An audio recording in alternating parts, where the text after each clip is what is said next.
Today I will be joined by the presidential candidate of the Socialist Party here in Zambia. We know there are a lot of parties in Zambia, but this is one unique party, and then I'll be interviewing the presidential candidate. Now, if you want to know all about the Socialist Party, the misconception, what people think about the party, you just have to follow me in. I'm right here in your office, and I'm going right inside. Follow me. Let's go and speak to Comrade Fred M'membe. Comrade Fred, it's been nice meeting you. It's been wonderful, talking to you.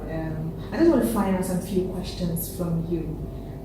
You are the presidential candidate for the Socialist Party. Now, before we even move on to any other question, I just want to find out, do you think Zambians are they ready for a socialist government? Every country where there is a working class is ready for a socialist government. Because the challenges that the working class are facing today all over the world, the only answer lies in socialism. Okay. Capitalism cannot answer those questions, cannot resolve those problems. Okay. So you feel that the people are ready to embrace socialism? The working class is ready, but the capitalist class will never be ready to embrace socialism. Okay. Together with the petty bourgeoisie and the compounded bourgeoisie, that supports the capitalist class, so that works for the capitalist class. Okay. So that leads me to my next question. You see, there have been just a few countries who are still practicing socialism. We have Cuba and then Venezuela and some other few countries. Would you say that when Zambia becomes a socialist party, with all these threats that will be coming from these Western countries and these capitalists, do you think Zambians will be able to stand strong and firm in the ground? It will depend on how we organize ourselves. What is needed, is building a strong working class organization, a strong working class movement, entrenching the revolution in the working class, and the masses of our people to support it. Okay. And also working out, a strong internationalist position. We need to mobilize the world. The whole world is ripe for a socialist revolution, or to support a socialist revolution in certain parts of the world. Okay. But of course, we don't expect the defeated capitalist class just to take it like that. Okay. Capitalism, when it's hit hard, it fights like a wounded buffalo. And we are seeing that in Venezuela. We have seen that over the last 60 years in Cuba. We will not be an exception. Okay. Okay, so that brings me to the question that since even the inauguration of your party, you saw some, should I call it mishaps from the ruling government, where they maltreated some of your guests. They literally sacked some of them who were coming for the lunch. Now, even as you were lunching, you faced these problems from the incumbent government. Do you think that they feel that the Socialist Party is going to be a big threat to them? If they didn't feel we're a threat, they wouldn't do any of those things. They did what they did because they feel we're a threat. Okay. And indeed we're a threat. Because we are not just talking in the media and so forth. We are anchored in the working class. We are organized in the working class. From where the working class is located. Within the poor neighborhoods, we are working from there. Okay. We are situated where the working class is. And they know it. And they don't have the means of stopping that, other than humiliating our guests who came here to pay solidarity to our cause, which is also their cause. They sent away Ghanaians, they sent away people from Burkina Faso, Cape Verde, and others. They know those comrades came to pay solidarity, and they don't want that solidarity. Okay. But they can stop it.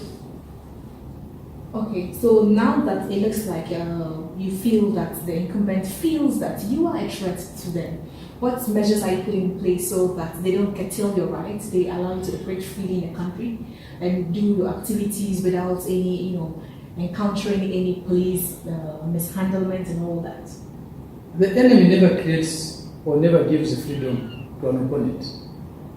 We have to win that freedom for ourselves. We have to win the space under which we operate inch by inch. Okay. We have to liberate certain areas of our country where we can operate freely. Liberate them in terms of mobilizing our people to support us. The more our people support us, the more we become stronger and nobody can crush us. Okay. To crush us, they have to crush the masses of our people. So are there measures you're putting in place? Because yes, some few weeks ago, we heard that some of your comrades were arrested when they were having some meetings and all that.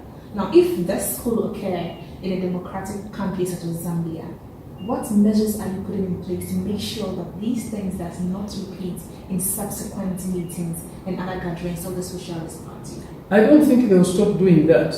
The only thing that will stop them is the defense of our people for what they are doing. Okay. If we liberate certain areas and our people support us in those areas, they will not be able to come and stop us from holding meetings in those areas. Because the people will rise against them.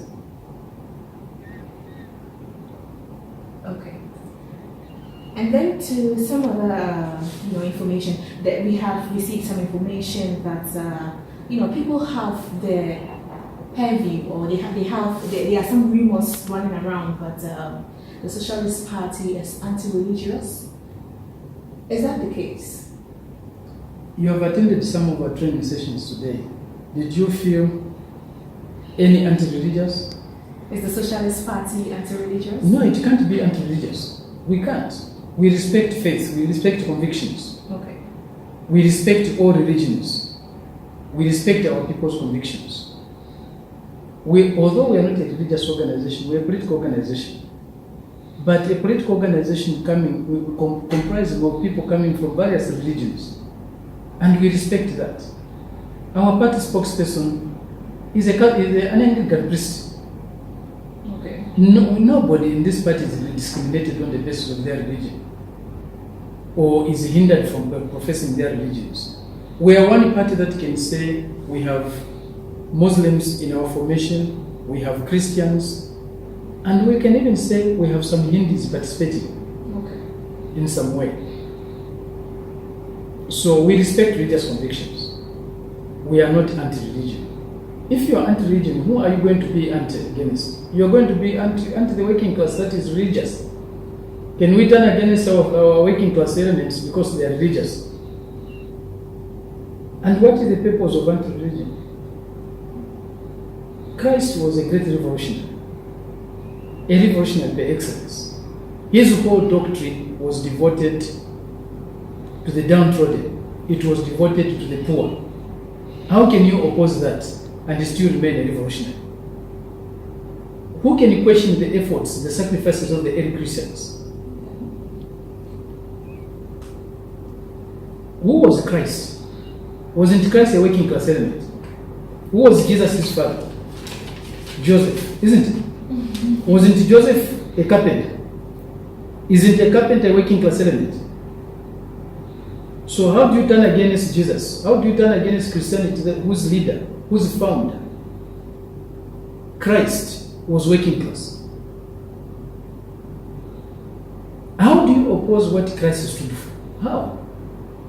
Christ stood for honesty, Christ stood for equity, Christ stood for humility, Christ stood for solidarity.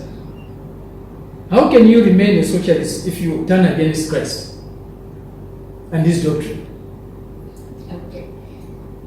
Okay, so Comrade